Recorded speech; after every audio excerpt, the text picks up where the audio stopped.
Avant, il y a 20 ans, ça se pratiquait peu et c'était moins de 10% des prothèses, moi, quand j'étais interne. Et maintenant, il y a plein de chirurgiens qui y sont mis, il y a plein de chirurgiens qui sont venus se former ici, donc on est obligé de parler de ça.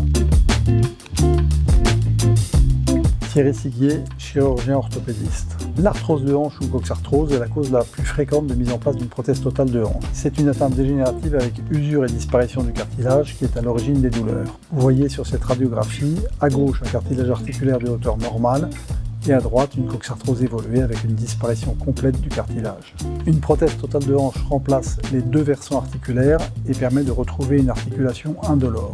Une demi-sphère est implantée dans le bassin et en regard, une tige fémorale est implantée dans le fémur qui est creux. Cette petite maquette figure le fonctionnement articulaire avec des mouvements dans tous les points de l'espace autorisés par la mécanique articulaire d'une prothèse qui est celle d'une rotule.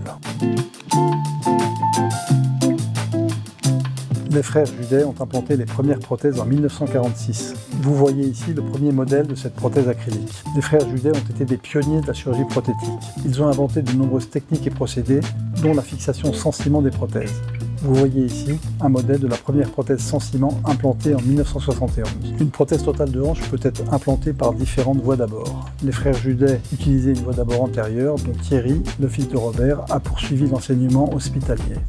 À Jouvenay, Henri, fils de Jean Judet, Marc Siguier et Bertrand Brungt, élèves de Robert Judet, ont poursuivi la pratique de la chirurgie prothétique par voie d'abord antérieure. Marc Siguier et Bertrand Brungt ont développé dès le début des années 1990 l'évolution mini-invasive de cette voie d'abord antérieure. Le patient est vu en consultation avec une évaluation fonctionnelle, clinique et radiologique permettant d'apprécier si le traitement médical est à poursuivre ou si une indication chirurgicale est à retenir. La chirurgie, ses suites, ses risques, les précautions entourant l'intervention sont expliquées au patient.